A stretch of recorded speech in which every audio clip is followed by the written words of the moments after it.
umat menghadapi kebijakan-kebijakan pemerintah yang tidak adil ini? Silakan Ustaz. Penyakit umat yang paling mengerikan adalah penyakit tidak mau tahu. Aku tidak khawatir, kata Sayyidina Ali, aku tidak khawatir tentang baik dan buruk. Karena memang dari dulu baik buruk ini ada. Ada Kabil, ada Habil. Ada Namrud, ada Ibrahim. Ada Fir'aun, ada Musa. Ada Abu Lahab, ada Muhammad SAW.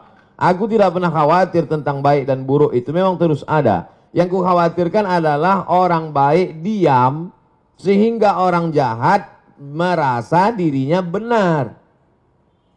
Jadi ketika orang baik diam, melihat kebatilan, kata Imam Abu Ali Ad-Daqqaq, as-sakitu 'anil haqqi syaitanun akhras. Orang yang diam melihat kebatilan berarti dia setan bisu. Hadis tentang melawan kemungkaran.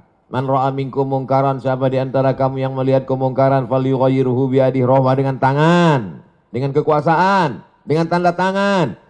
Fa illam yastati, kalau tak sanggup, fa bilisani, dengan lidah. Ustadz, guru, alim ulama, bicara kalian. Fa illam yastati fa biqalbi, tak juga sanggup dengan hati. Tapi jangan lupa dengan hati itu adzalika at'aful iman. Itulah selemah-lemah iman. Saya tidak dengan tangan karena saya tak punya kuasa. Tanda tangan saya tak laku. Dulu masih berlaku di KRS, sekarang tak jadi dosen pun tak laku lagi. Hanya untuk tanda tangan meresmikan masjid aja. Tapi kalian yang punya tanda tangan, kalian akan dituntut di hadapan Allah Subhanahu wa taala. Ingat wahai pemimpin bangsa, jabatan kalian tak lama tapi hisapnya super lama. Jabatan kalian sekejap tapi hisapnya amat sangat lama di hadapan Allah. Yauma yaqumul hisab, pada hari itu ditegakkannya hisab. Kalau dihitung-hitung usiamu sejak akil baligh 10 tahun sampai mati 63 tahun, kalau sampai tak sampai 53, potong 10, potong 13, tinggal 40 tahun. 40 tahun itu berapa kali kau menandatangani surat izin membuka perusahaan asing dari mulai nikel, batu bara, tanah, penebangan hutan, penggarapan. Dituntut kau ke pengadilan, kau menang juga karena duit kau banyak, bisa kau sogok pengacara, per detik bisa kau bayar. Tapi di akhirat, al-yawma nakhtimu ala afwahim, mulutmu terkunci, wa tukallimuna aydihim, tanganmu akan bicara. Inilah tangan yang dulu menandatangani persetujuan.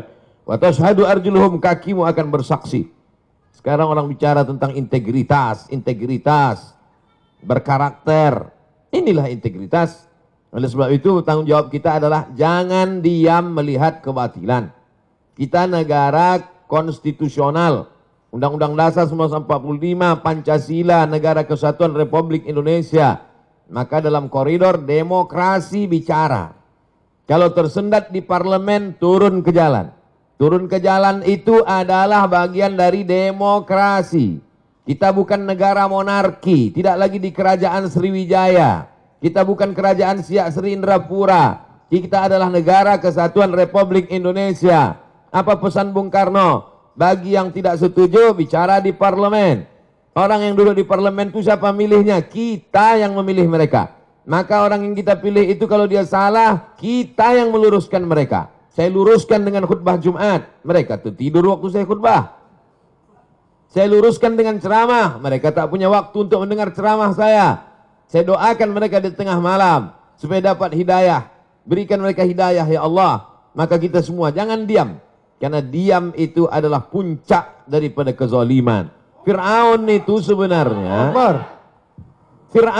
sebenarnya tidak berapa zalim, tapi karena orang diam, dia menjadi-jadi. Sembelih semua anak-anak mereka. Dia kalau sembelih lah.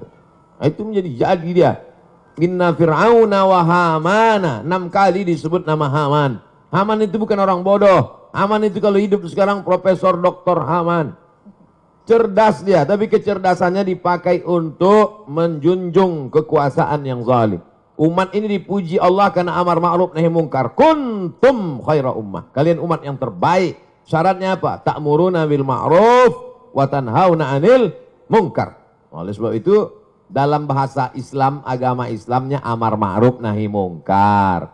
Dalam bahasa konstitusinya adalah kritik membangun, berdebat di parlemen. Parlemen, parle itu bahasa Perancis artinya ngomong. Parlemen, tempat ngomong. Kau didudukkan di situ untuk ngomong, bukan untuk tidur. Oleh sebab itu maka habis sudah saya sampaikan.